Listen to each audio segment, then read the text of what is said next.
Let's begin. Welcome everyone to the 33rd virtual roundtable on measuring corruption. It is I'm very happy about this presentation today by Fabiano Angélico. I know Fabiano for a number of years. The first time that we interacted was maybe 6, 7, 8 years ago. We had a discussion when he was working with Transparency International in Brazil concerning some work related to measuring corruption through news articles in Latin America. And I was just so excited when I started seeing him joining our roundtables here, and then we started discussing the possibility of him presenting the amazing work that he's conducting at his new institute. So I'm very much looking forward to this one. Before I give the floor to Fabiano, I would just like to go over some just housekeeping points, especially for those of you who are joining for the first time. As you know, of course, the video is being recorded. The presentation will allow for questions at any moment, meaning that if you have a question specifically or a comment regarding the discussion that is taking place at that moment, you don't have to wait until the end. So the presentation is pretty much merged with a Q&A to keep the flow of the conversation going in that sense. So if that is the case, you would like to participate, please just click the hand icon so I can invite you to unmute yourself. Otherwise, you can also write down your question or comment in the chat, and when the moment is appropriate, I will read it out loud for Fabiano. Okay? Other than that, please, until I invite you to unmute yourself, please make sure that your microphone is off. And if for any reason you need to leave the room and come back, make sure that when you come back, the microphone is off. All right? Yes, so that's pretty much it. The session will last 90 minutes as usual. Fabiano, the floor is yours. If you could begin, please, by introducing yourself. And by the way, I forgot to mention this goes also for everyone else. The first time that you participate, if you could also introduce yourself so that everybody knows what your affiliation is. Okay, now that's really it. Fabiano. Thank you very much, Joseph. Thanks everyone who's joining. Good morning, good afternoon, good evening.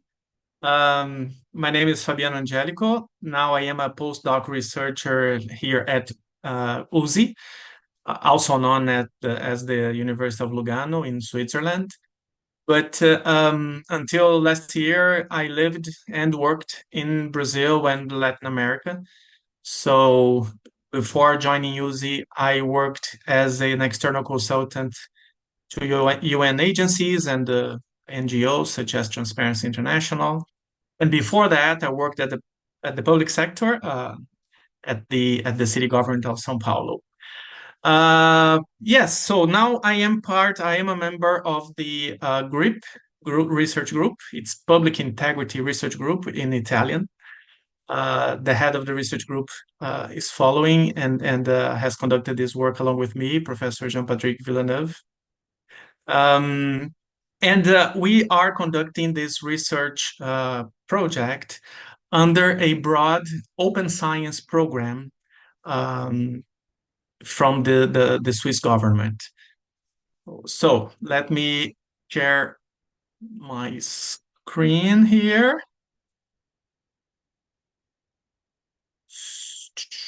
Whoops.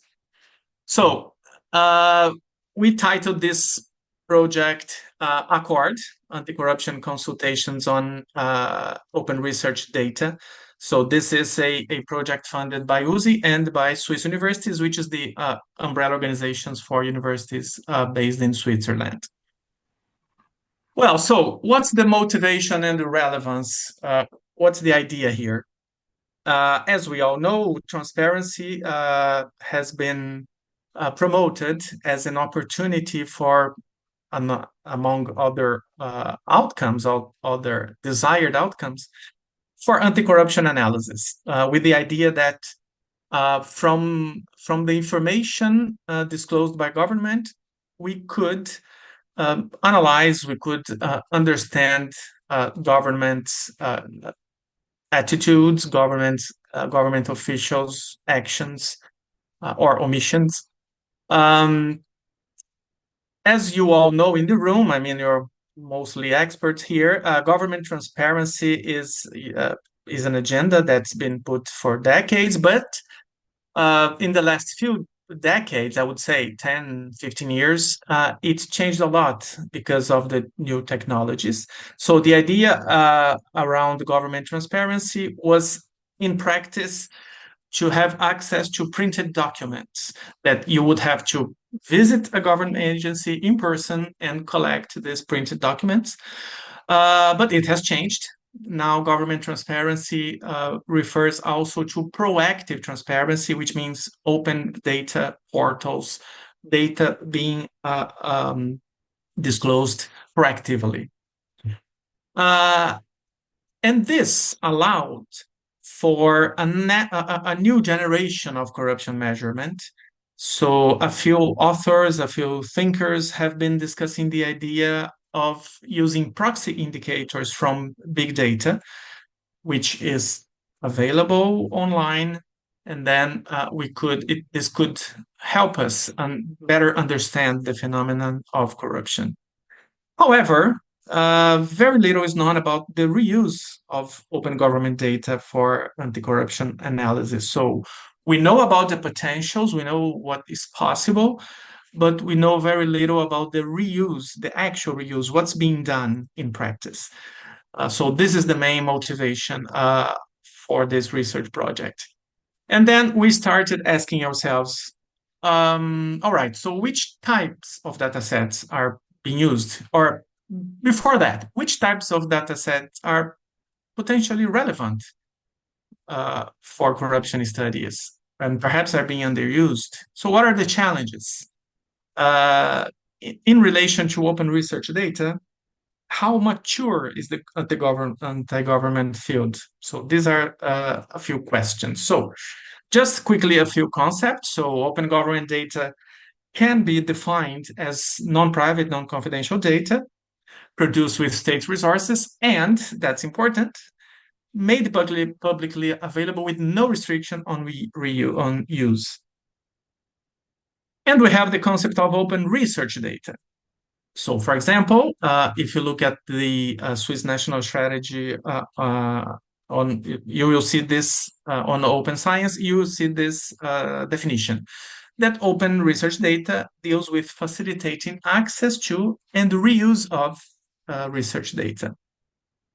So, as you can see, there's an overlap in the two concepts, open government data and open research data, and it's specifically about the reuse. So, in theory, open government data can serve as open research data because both can be freely reused. But how does it? What happens in corruption research? So that's the main research question. Does open government data serve as open research data in the anti-corruption field? So, and then we start designing the research project.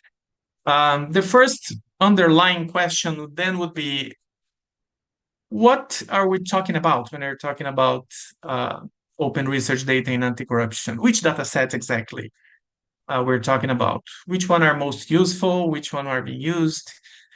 And is there such a thing as anti-corruption data? So that's one question from the supply side, so to speak.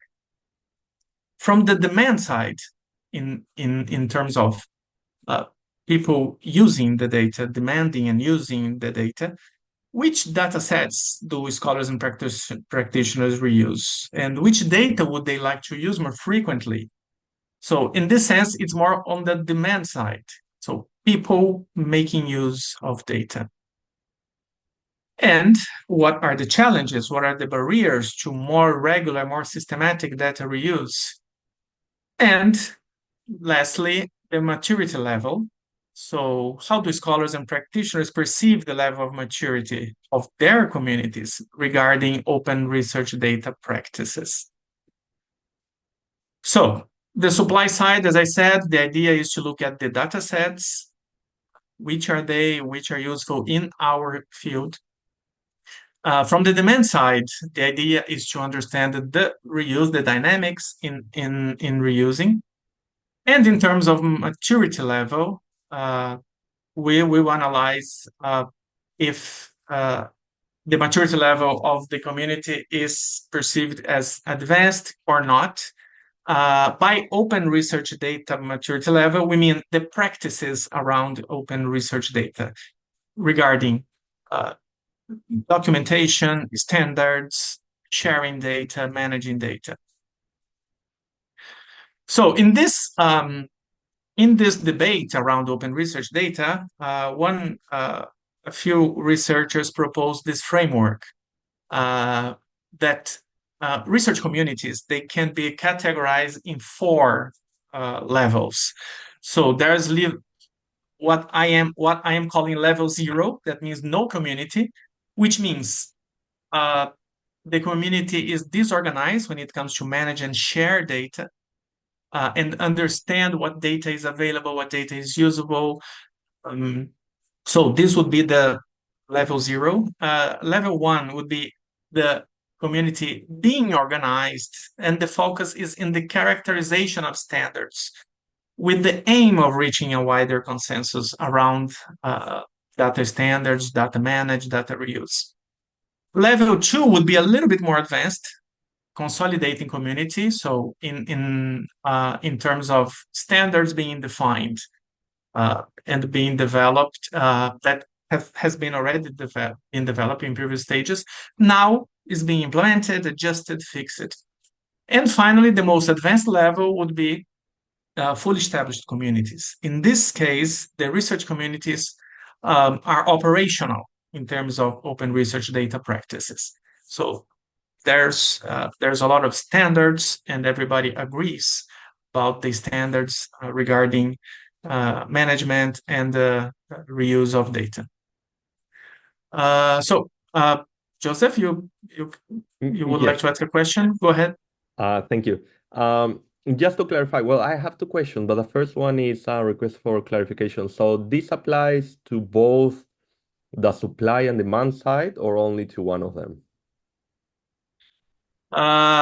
This applies to both sides because you have to have data, of course, and then when you can access these data sets, the community would agree on how to use, how to share, what are the standards, what are the minimum standards for using this data for scientific research. Okay. And the second question is concerning your previous slide when you referred to you were providing the definition of both sides, which I really appreciate because that it is always very important to have very clear the different components and the way that we understand them. So you referred to anti-corruption data, and specifically to availability, well, anti-corruption data sets, right? Um, and I'm sure that potentially you will cover this in a later slide, but just to so that everyone is on the same page here. When you talk about anti-corruption data set, do you have any type of data set in mind specifically for this? Because from one perspective, anti-corruption researchers can pretty much be creative and use any sort of open data available from public institutions as a way to calculate or evaluate the risk of corruption, as you well know. So I just wanted to see if you had one specific data set or a few data sets in mind, or anything would be applicable here. Yes, yeah, no, great question. I will cover this later, but I think I can already advance this point. That's very important.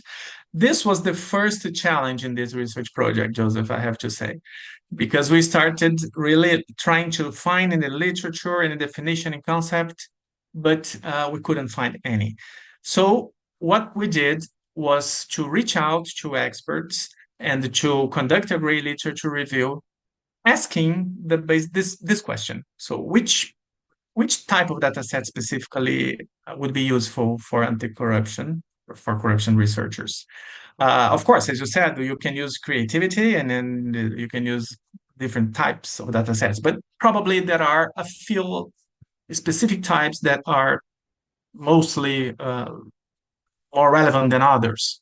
So that was our initial challenge, and I think we could overcome this by reaching out to experts and conducting great literature review, specifically focusing on studies promoting data reuse. And then we could reach a list of data sets that we are proposing the definition of anti-corruption data sets. Thank you. That clarifies, and I look forward to hear more about the different type of data sets later. If you will allow me just for a brief moment before you continue with the presentation, concerning that the first question about the necessity to have both sides, right? The demand and the supply side, when understanding the movement of the landscape between level 0 and level 3. Does that mean that if for any reason one of the sides were not available, for example, a country that is just very secretive about sharing data, and so potentially we may have researchers or civil society organization that is demanding the data, but the data is not available. But we can also think of the opposite side, right? When a public organization has become very open and very looking forward potentially to engage with research partners, but for some reason potentially local researchers are not available. We may think of smaller countries in this case. Would it be correct then to understand if one of the sites is not available, then this would mean that the level is lower? Yes, exactly. I mean, the underlying reason why the level is low, the maturity level is low, can be multifaceted. And one of the reasons could be exactly the lack of accessibility. Yes, absolutely. However, I have to say that even in studies that look at specifically this angle, I mean access, we see that some types of data sets are available, although in many cases not complete, not it does not cover like historically, but a few data sets in general, exceptions made, as you said, very close countries where civic space is really closed. But a few data sets in general you can see. And what's interesting about this is that this can also play, the understanding of this framework can also play in reverse. I mean, understanding the dynamics of data use and the demand side and the challenges, it can also promote more access, right? Because otherwise we can be in that situation. What comes first, the egg or the chicken? And then, but what we feel here is that we can also promote openness when we discuss all these frameworks, the understanding of data use. Thank you. It's a lot more clear to me now. Okay, so yeah, so just the question Joseph just asked. We conducted this literature review. So what did we do? So we started asking ourselves, asking our colleagues, project partners. So we're conducting this research along with partners from OGP, from UNESCO's Access to Information Initiative, from Open Data Charter, and from two universities in Switzerland, University of St. Gallen and Lausanne. So we started debating and trying to find the definition of anti-corruption data sets. And then one of the things we were looking at is, okay, so as experts, let's try to ask other experts about that. And mainly about publications, about works, about studies, theses, blog posts that covers this aspect. So open data for anti-corruption. Because as everyone in the open data space, transparency space knows, all the development agenda around open data is not focused exclusively on governance, accountability, or anti-corruption, right? So there's a whole discourse around open data for business innovation, for example, or other uses. So we tried to focus on anti-corruption. So which are the publications, what's the knowledge around open data for anti-corruption? And then we could create a list of 20 international reports from 2015 to 2023, last year, published by the World Bank, by Transparency International, by OGP. So, and we looked further into these 20 reports, and every time that the publication would mention a specific dataset type, we would code it. So we came across this list. So out of 13 out of the 20 reports we read mentioned public procurement as very useful, very relevant for anti-corruption research. Public budget comes very close. 12 reports mentioned budget as useful. Company ownership or beneficial ownership, 6 reports, and then you go on: asset income declaration, urban land, rural land, political finance, lobbying, and extractive industries, natural resources. So these are the ones that have been mentioned more than twice, more than 2 reports mentioned that. So that was a first look at that. So we then started to look at the demand side, at the uses, and then we looked scholars and practitioners. So as this is a research project on open science, we were looking for open access publications. And looking at Scopus, Web of Science, these repositories, we found 47 open access papers discussing corruption and data. However, most of these papers did not use open government data as an empirical basis. Most of them would use the expression open data, open government data, disclosed data as part of their narrative analysis. Or, that was very interesting, we also found 6 papers using private health data. So liquid banking data, aviation data. So not many publications using OGD specifically as empirical basis, meaning that the author used this data from this government, from this open data portal in this specific government. So we could find only 14 publications.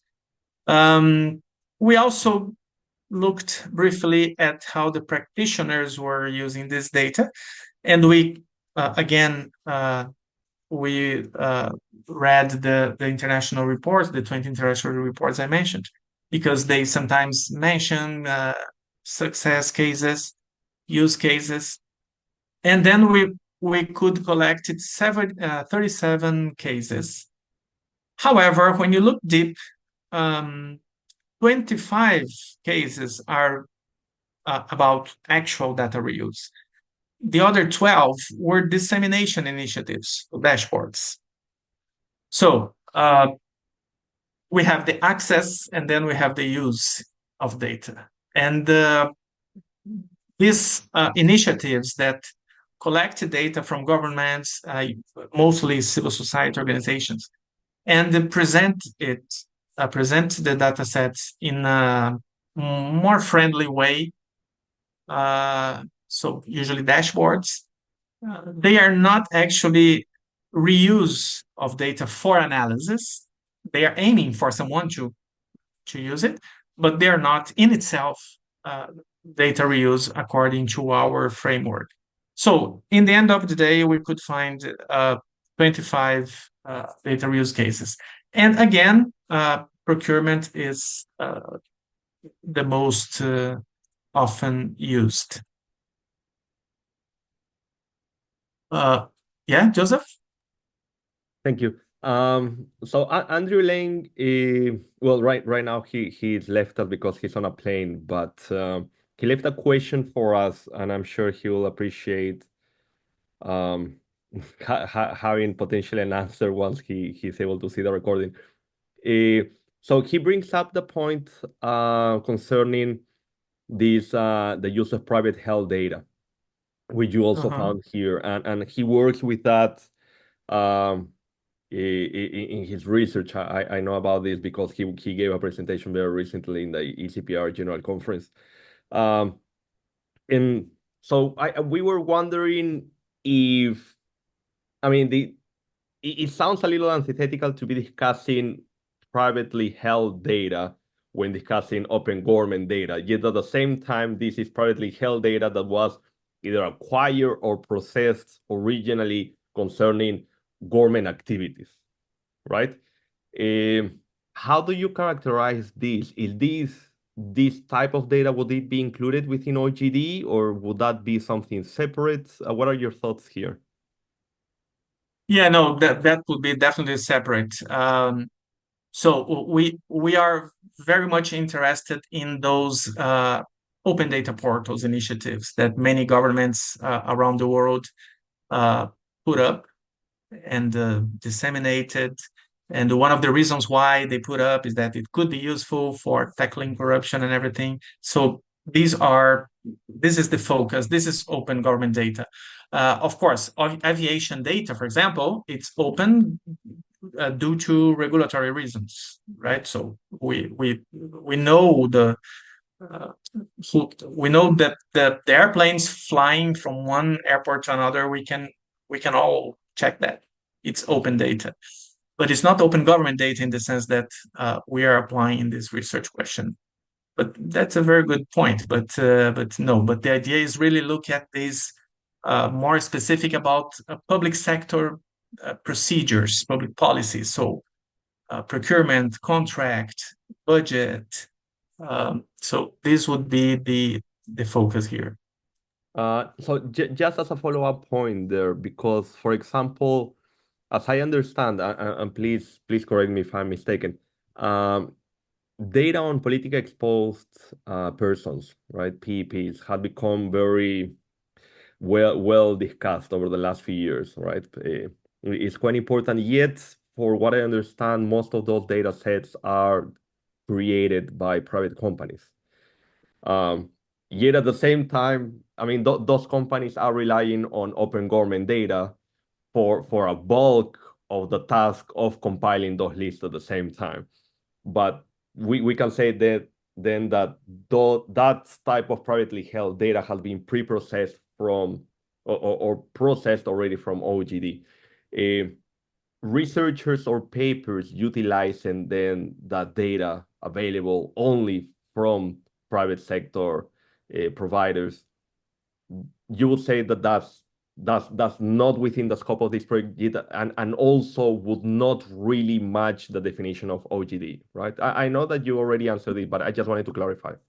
Yeah. No, you're correct. You are correct. I mean, the idea here is try to, is also as you were asking about the dynamics of the supply side, is also to understand the impact of the government initiatives regarding transparency and open data. So, um, if governments publish data, but a private institution needs to clean the data and prepare the data and perhaps sell the data, so it's out of the scope. We are interested in looking at the possibility of going to a .gov website and find useful data there. So that is the focus of the research project.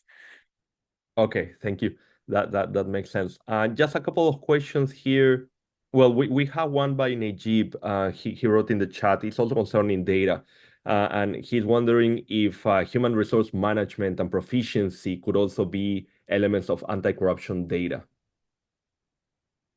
Yes, absolutely. I think it can be, and in countries where you can find the name of the public officials, and yes, I think it could be very useful, although it's not cited, it's not mentioned in the reports we collected, I agree that it could be useful.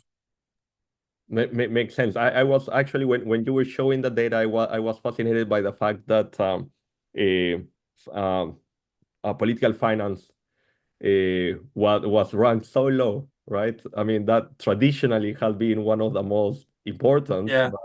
but I guess over the last few years, public procurement has become a lot more interesting to research. Uh, Yeah. Dr. David Sotola also have a question here, and I really like this question because Giovanna and I have been discussing these dimensions of data, of open government data. As you know, we have quality, timeliness, accessibility, et cetera, different ways in Mm-hmm. which we can evaluate the data. So Mm-hmm. he was asking if you could comment something on this quality or robustness of the data. Uh, Mm-hmm. if you're going to be covering that at some other point of your presentation, by all Mm-hmm. means, we can wait till then. Yes, I will mention it a little bit later, so perhaps I can answer later. Makes sense. Thank you. Okay. Yeah, so this was the initial literature review. So as I was saying, the demand side, that's what we found looking at a specific corpus of the literature, and of course a very specific corpus of the gray literature, this reports non-payer reviewed. Of course, this is not the universe of publications around the topic. It's just a slice of it that we looked um, we looked in more detail. So this is a bit slow right now. I don't know why. Just a second. Oh my God.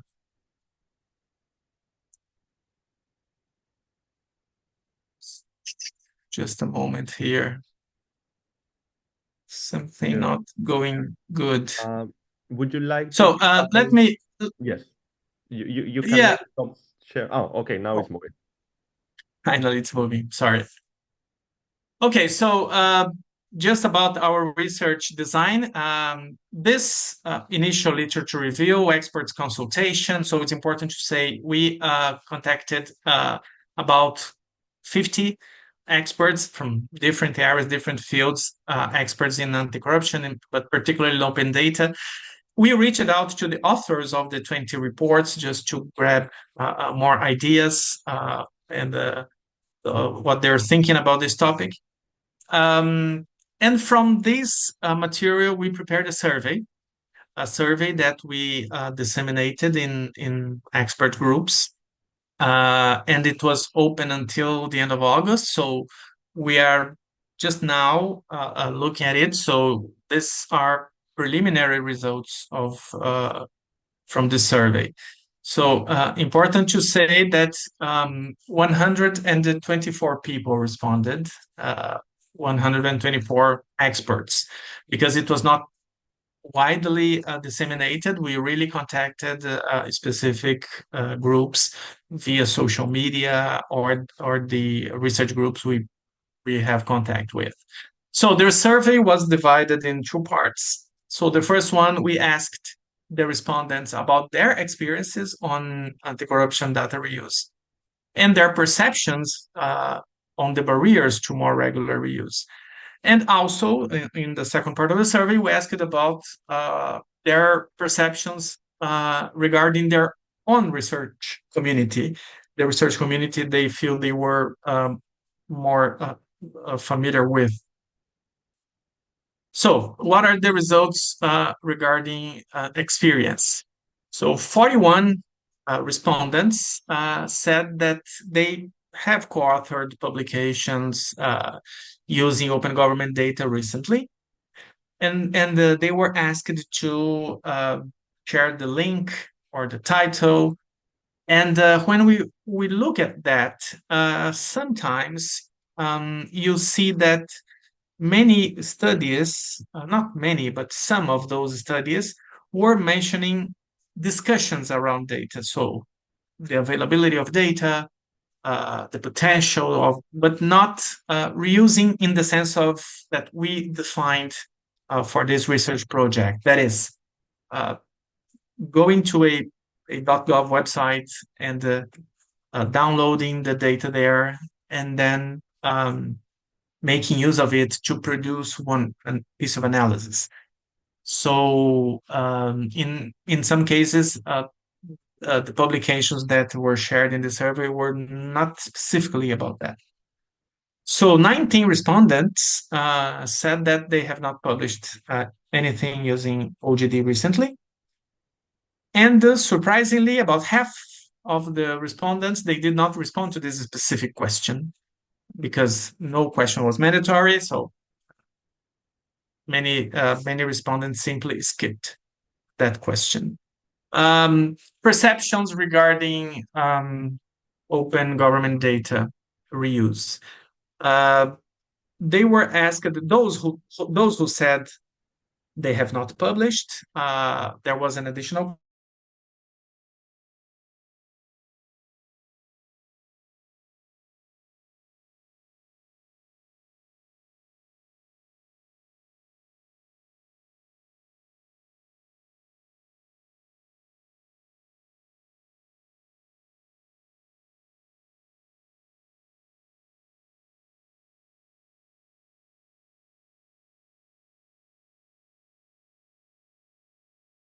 but directly asking the researchers, what are the most useful government health data sets in your opinion for your research, for your work?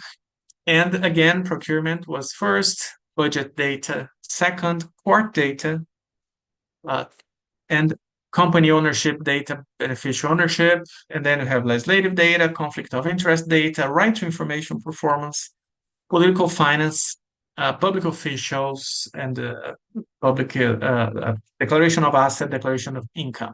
So this would be the top 10 most useful government-held data sets, according to the respondents. And then we asked which dataset types they were familiar with. The response is a bit similar, except for the beneficial ownership data. So apparently, the experts are still not super familiar with this type of data. And we finally asked which dataset types the researcher thought the researcher would like to use more often. And court data now tops. Procurement data again, beneficial ownership data, third place. There was a question about the barriers. So we, using the Likert scale, we wrote a few situations, a few conditions for more regular data reuse. And we asked them to mark disagree, somewhat disagree, somewhat agree, somehow agree, some completely agree. So one question was about the communities of practice. So the sentence is like that. I would use open government data more often if there were more communities of practice working on data standardization around specific data sets. 76% agree and somehow agree. Second place, accountability mechanisms. So there were, if there were more accountability mechanisms making use of analysis, red flags, corruption, new pieces produced with data, perhaps I would use open government data more often. So 72%. Third is about data skills. So if the institutions producing knowledge were better equipped in terms of data skills, so there would be more use of open data, 72%.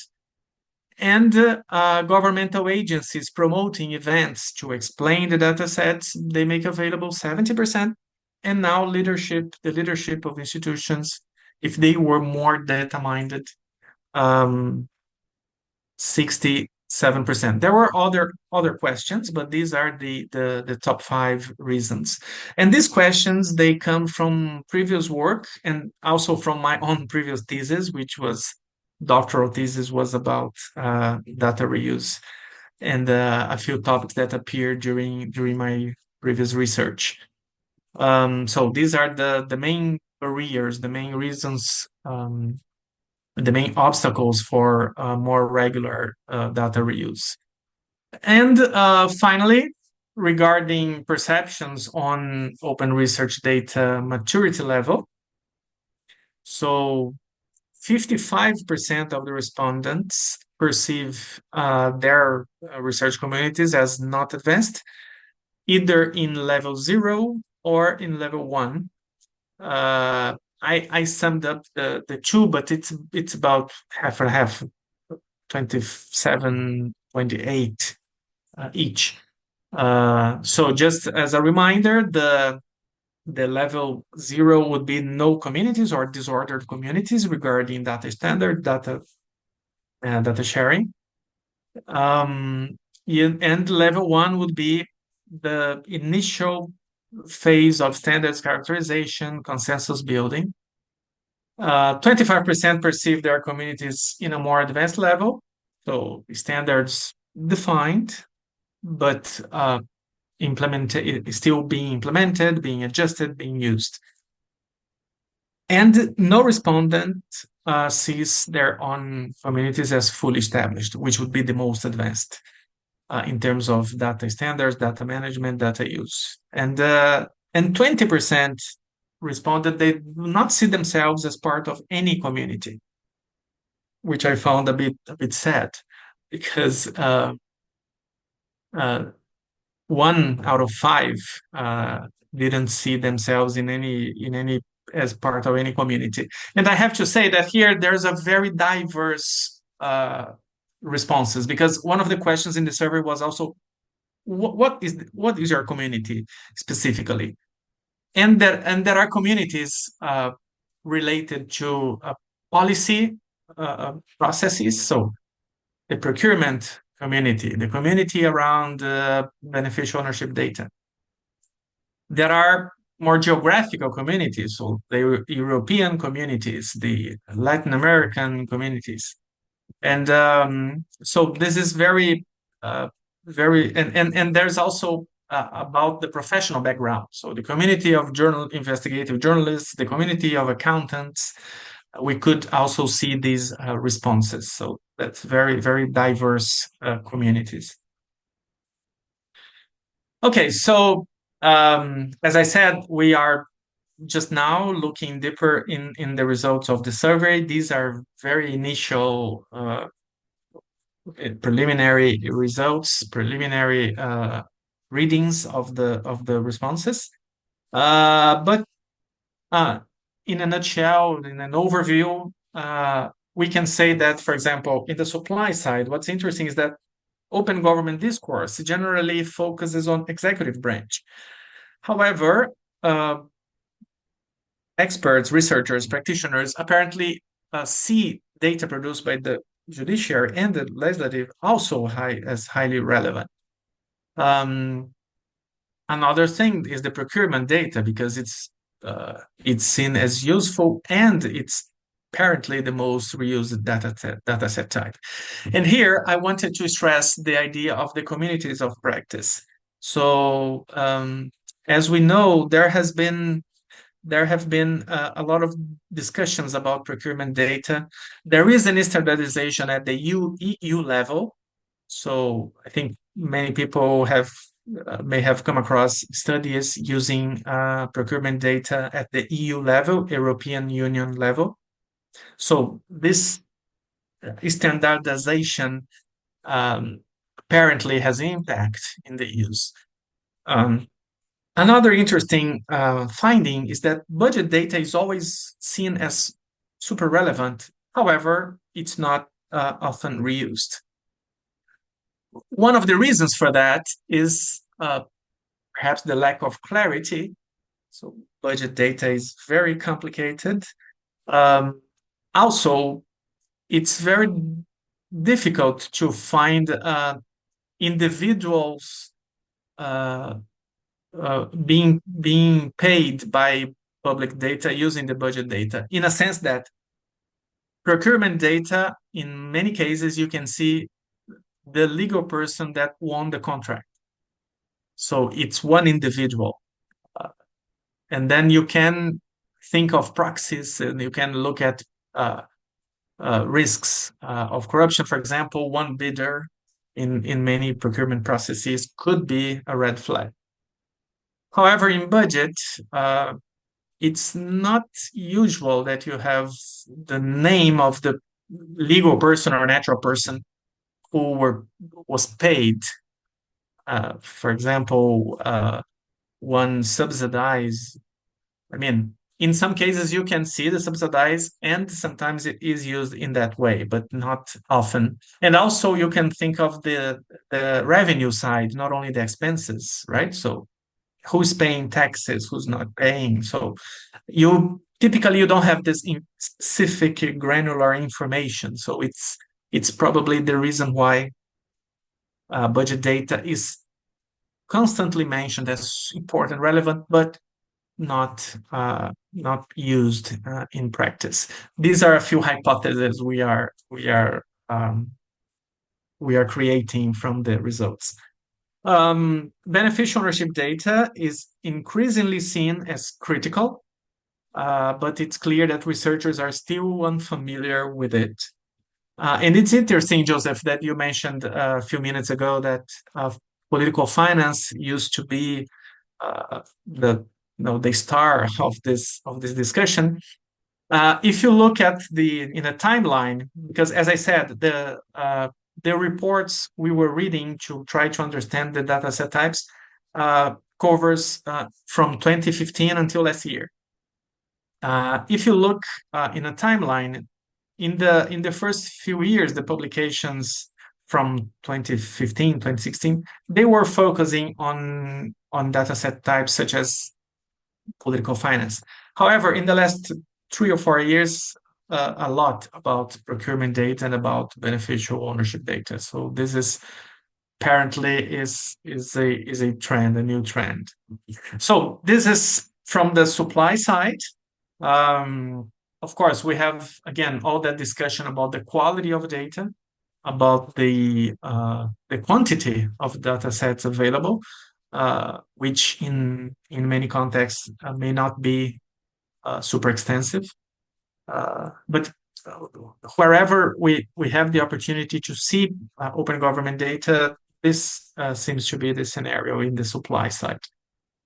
Regarding demand side, the studies we try to find searching in a literature review, searching for corruption data sets, we see that researchers are still using the Corruption Perception Index, the Control of Corruption, which is a sub-index of the World Governance Indicator, a lot. So there are really, really few studies using open government data to understand corruption. So most, until today, although many indicators are being criticized for fair reasons, or sometimes unfair, in my opinion, but they're still very useful for researchers. It's mainly what they use.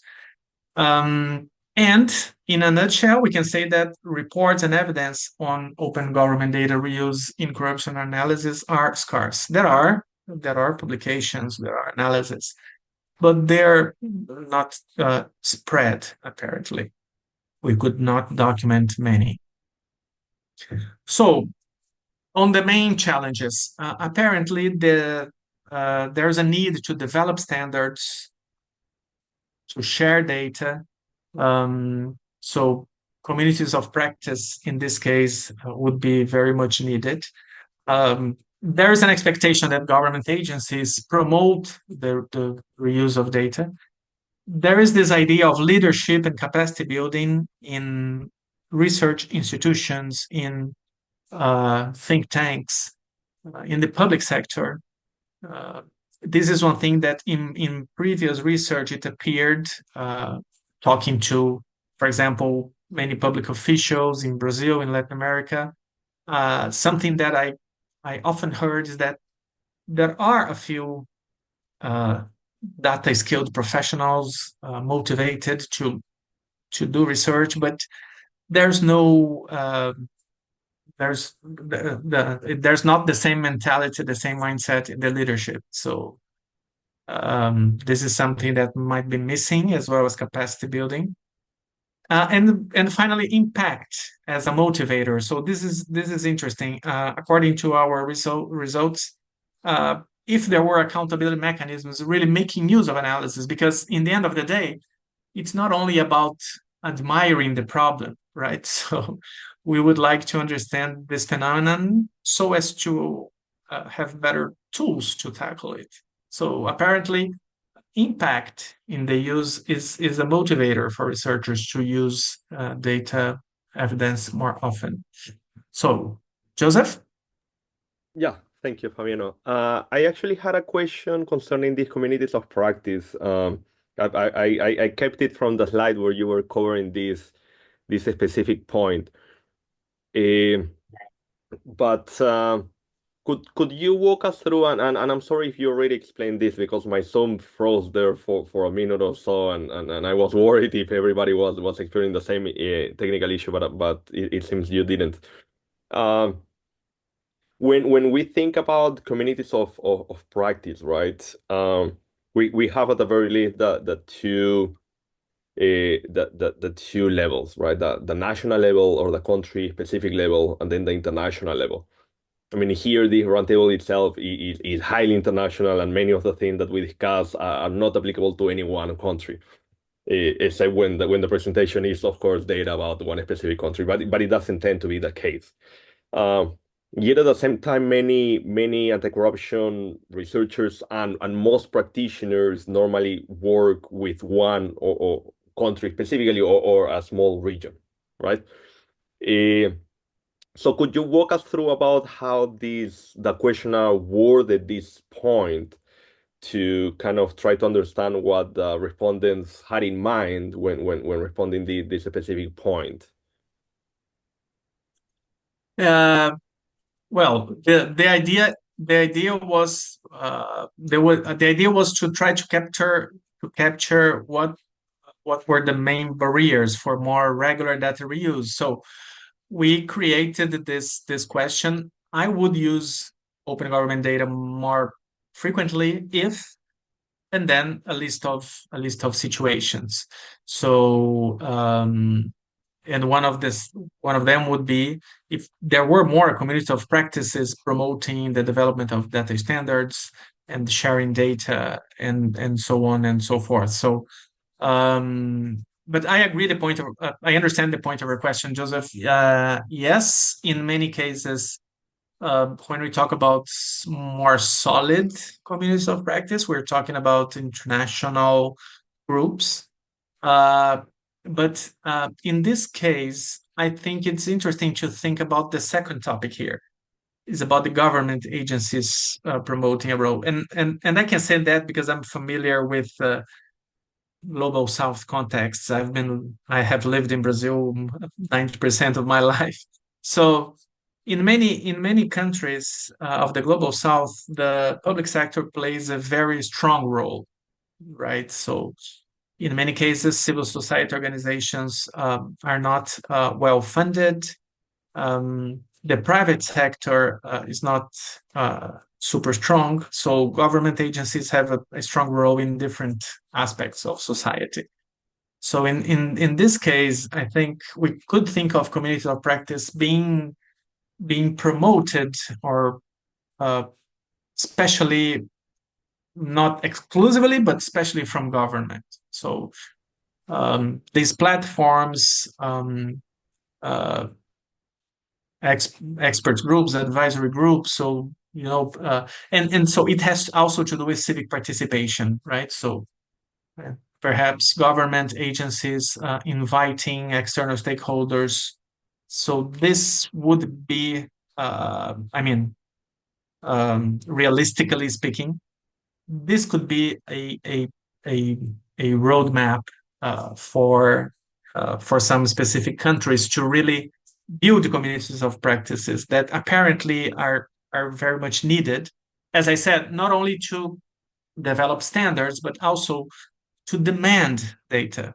Because, as you said before, Joseph, in many contexts, I know it's not easy to have access to relevant data. So, but if you have uh, communities around specific policy procedures, um, it would be perhaps interesting attempt to to develop the standards and the specific demands for openness, access, and then reuse.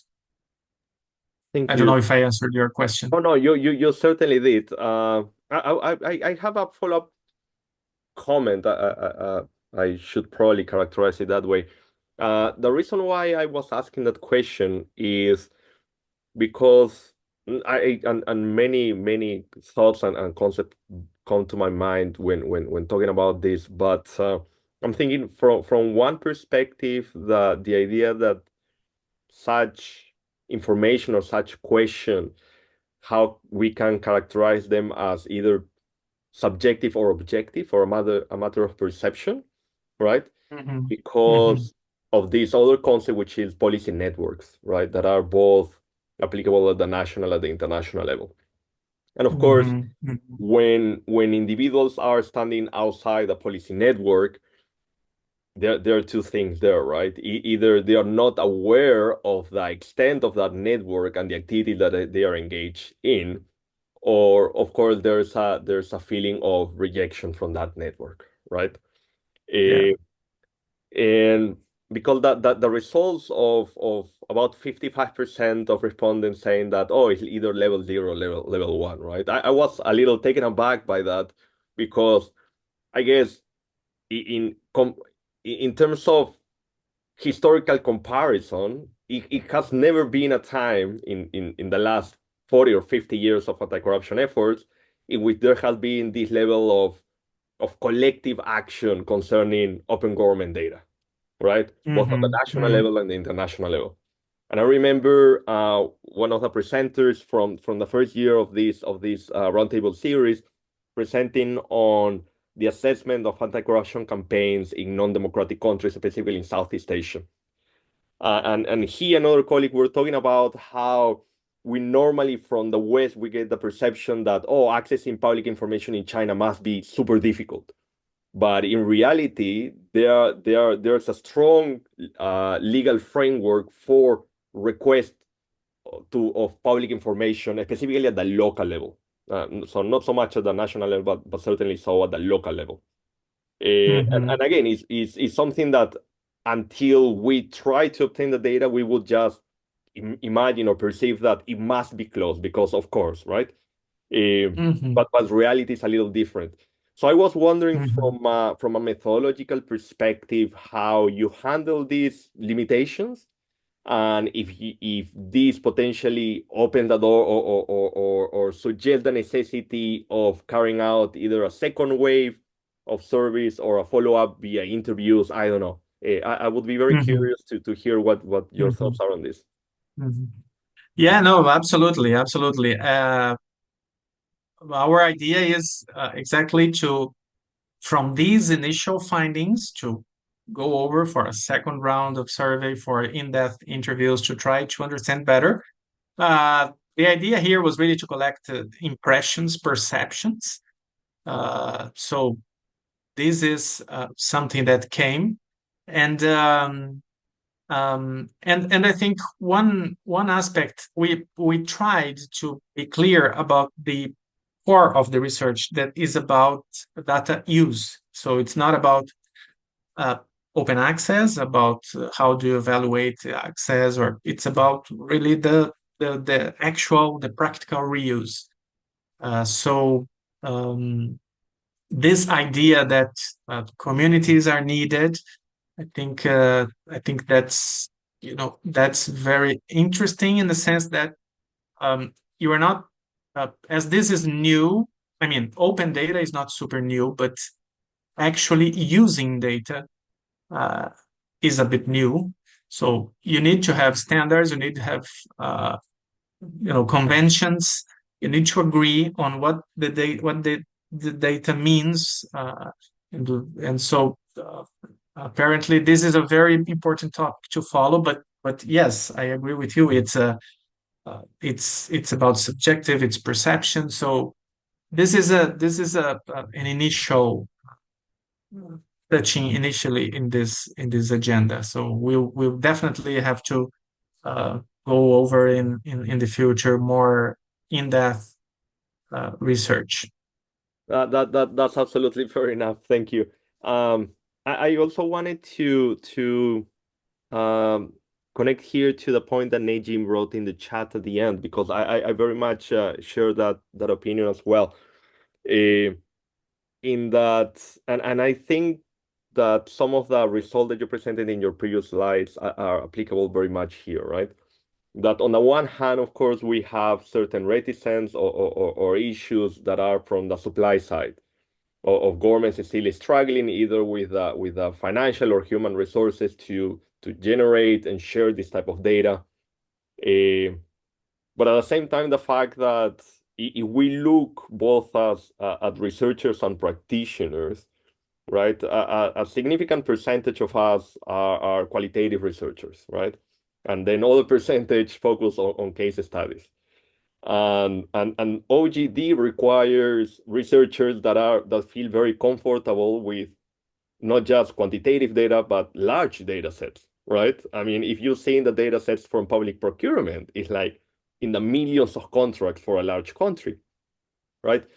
Uh, so this limitation that is very much from the demand side, I believe that it may also affect the way that researchers perceive the availability of this data, because in reality there are many people that are just not very inclined to engage with it in the first place. I don't know how that affected the sampling approach to collect the data. And this I'm just interpreting. I'm building on what Najib wrote here in the chat. If you want to say something about that, by all means, or you can continue the presentation. Yes, no, that's an interesting topic because yes, um, in this case, you would have to have both quantitative skills, but also qualitative analysis, right? So I have an opinion that might not be super popular, that uh, most of the quantitative analysis in corruption studies, um, they don't they don't help. They don't teach us very much, because if you use as a proxy of corruption the CPI index, and then you compare with something else, and then you try to see correlations, I don't think it's very useful. And in this regard, I completely agree with Najib. The complexity and the sophistication, so it doesn't allow. I understand the importance of indicators such as the CPI. I think they are useful, but it's very difficult to say that corruption is here or corruption is there because just using the CPI. And that's the point. I'm making this point because of your comment, Joseph, about the the quantitative methodologies and qualitative methodologies. So I think we really need in corruption research a mix of the two, because uh, if we only do the statistical analysis based on available indicators, it's not going to be very rich. Uh, However, on the other hand, yes, we have data. We could be able to use uh, this data to provide statistical analysis, quantitative analysis. But we have to understand also the complexity of corrupt practices and so on and so forth. But yes, the complexity and sophistication of corrupt practices are obstacles to analyze the data for sure. But I think it's interesting to try, to be bold enough and propose new angles. So, for example, that idea that one bidders is a risk in procurement processes. So that's I think that makes sense. It's a good attempt. So it's a proposal we have to test empirically, but I think it's something that it's necessary. Or if we look at beneficial ownership data, and then we see legal persons connected to tax havens, so perhaps that's also a red flag. So I think these are valid attempts, although they don't capture the complexity. I agree, but I think we may go closer to understanding the phenomenon, especially from data, right? I'm very glad that you mentioned the qualitative aspect of this work because I was certainly forgetting about it. Uh, when it comes to OGD, the amount of technical and legal jargon that is country specific, and the necessity to really understand this Yeah, it can be very brutal, right? Just talking, for example, about public procurement, the necessity to specify what is the category of contract that is being yeah, dealt with. But every country have a different legal framework for classifying the type of contracts and the type of contracting processes, I should say. yeah, So there is a requirement for country-specific knowledge that becomes yeah, very complex if the research project involves a number of countries and the research team is not that vast. But going back to the point of complexity, and I really like this point, this finding from your previous slide about well how public procurement is seen as something that is particularly important and useful. A budget is seen as important, but if not being engaged with sufficiently. And then we have beneficial ownership data, right? yeah, And you were talking about how these points connect, and of course on the other side we have also tax data, right? Or we should have, but of course a lot of it is not available, especially not at the granular level or at a very specific level. Um, if we see it from that perspective, because you're disaggregating it into three different types of data, which is very appropriate. Yet at the same time, from an anti-corruption perspective, if we're looking at measuring impact, for example, right? A public procurement connects to budget, and both of them connect to beneficial ownership as well. Specific, of course, public contracting. Um, so how, I mean, I know that this potentially escapes the scope of your research, at least at this point, right? But when we have OGD data sets uh, that are divided at the system level, but from an anti-corruption perspective, we kind of need to connect them in order to get the full view. Uh, I mean, we already seen challenges in order to fully use and reuse data from one system. What are truly our chances of having a community that is strong enough to, you know, try to analyze different systems connected at once? yeah. That's super challenging, I would say. But in this regard, I think a few issues are important to stress. First of all, I think this dynamics of supply side and dynamic side is very useful because if we want to have better data, we have to understand open government data. We have to understand how governments work, right? So I'm glad I have had an experience at the public sector because we know that everybody here in the room that has had the opportunity to work in the public sector, or those who are in the public sector, you know that there are different systems, different departments, different ministries. So I think if we want to be realistic, we are going to have data this way. So we're going to have data from the procurement processes. So that it's another ministry who is going to provide data on extractive industries. It's the Department of Finance, the Ministry of Finance and Economics that will have data on taxation. It's like that.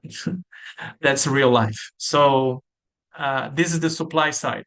But on the other hand, I think the idea of data standardization that's why it's important, because if we have a group of stakeholders that use this different type of data sets, they can do what you're proposing, Joseph. They can collect public procurement data, and then they look at the owners of the company who won the contract, and then you see the beneficial ownership data.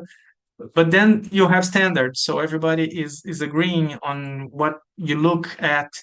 But of course, there are technical aspects, there are legal aspects, so it's not that easy. I think one big message that emerges in all this is that 15 years ago, when we were talking about transparency is good for anti-corruption, we didn't know half of the story, half of the challenges that were ahead.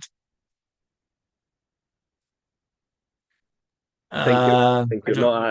don't- No, please proceed. I don't know how much more of the presentation you had prepared, but go ahead. Yeah, no, just to finalize, it's just the last thing. It's about the ORD maturity again. So, but I mean, in general, just to wrap up, I already mentioned what emerges from the surveys, that the communities in the anti-corruption field are very diverse, and but in general, they see their own communities as not mature in relation to open research data practices. So that's just the wrap up. And I just have to say thank you very much. Muito obrigado. Grazie mille. Thank you so much, Or Fabiano. That was a fantastic presentation. We're not completely done, of course, because at least I have a couple more questions in the back, but I've been talking a lot too. So please, if anyone would also like to join in the conversation, please feel free to do so. Potentially, could you maybe stop sharing now so that we can see everyone who is here in the room? And again, if anybody have a question or comment, just feel free. At this point, you can also just raise physically your hand, and I'll be able to see you and invite you. And while people get the courage to start participating, if we can think back to that point about how most data that is available come from the executive branch, not so much from parliament and the judiciary, even though researchers continue considering these other two branches to be quite significant in terms of OGD requirements, right? Again, you have experience in the public sector. A few of us do as well. I would like to hear your thoughts on this aspect. I have my own hypothesis, of course, in terms of, well, the executive is much larger, technically capable, right? And most of the data demands and specifically the plans concerning open data come from the executive branch regardless, right? That is one thing. But then, of course, in the judiciary, we have legal complexities that need to be taken into consideration, and Parliament usually doesn't have that level of budget and human resources available either way. What I mean, what any thought that you have on this would be very welcome. well, yes, I think in many of our countries we have this spotlight in the executive branch, right? So the president of the republic is the person to hold accountable, and so on and so forth. So I think it creates this necessity for example, engaging in open government plans and so on and so forth. Naturally, the executive branch has more budget, more human resources. However, in many countries, for example, in Brazil, that I know well, the judiciary branch has a lot of money, so they have good budget. Unfortunately, most of the budget is going to pay ridiculously high salaries, but to the top because the operational civil servants are not so well paid. I feel there's a bit of perhaps over accountability in the executive branch and perhaps under accountability towards judiciary and the legislative branch because I don't know if it's political culture, but there's not much accountability demand towards parliamentary and judicial branches. They say release, of course, their statistical framework for measuring corruption last year, right? And for what I understand, well, at this point, I can't say really where they are at, but the idea for its implementation was to continue working with the statistical of the department and offices at the national level in across regions, because at the end of the day, is the local government or the national government, I should say, the one that is tasked with collecting the necessary data to answer the 100+ indicators that this framework has, right? Your research fits specifically as a previous stage to that point. At least that's the way I see it. And please correct me if you see it differently. In that, um, I mean, a lot of that information doesn't necessarily need to be available to the public in order to be released to, DC and other potential international actors. Uh, but considering that most countries around the world already have at least some type of legislation mandating the release of all this information, as long as it's not, attempts to or puts at risk national security and affects private information, etc., etc., there wouldn't be a reason why, if public officials already have this data, not to make it available, right? So would you say then that I mean, not the goal of the project, but in a way, the collection of all this information and the place that your research fits in the larger anti-corruption agenda would then also be able to support at this point the efforts of UNODC in at some point hopefully implementing this statistical framework? Well, yes, hopefully yes, because I think the idea here was really to try to map uh, what is relevant, looking again at this dynamic supply demand. Because one of the in this open data agenda that I've been working on more than 10, 15 years, one of the things that always surprised me is that there's a lot of data around, a lot of open government data. But if you look, and it's interesting, sometimes the governments promote their openness uh, by speaking out the number of data sets or the size, terabytes, etc., etc. However, the idea of the whole open data agenda for development is to use the data. So we have to ask the users, right? So we have to ask the demand side what are the data they want. So perhaps I don't want 1 terabyte. I just need one Excel file for my research. So I think in that sense, yes, I think in that sense, the idea is exactly to, as we know, it's impossible to open everything and to make everyone happy. But we have to, I think it's important to have an idea of what is the demand of the field.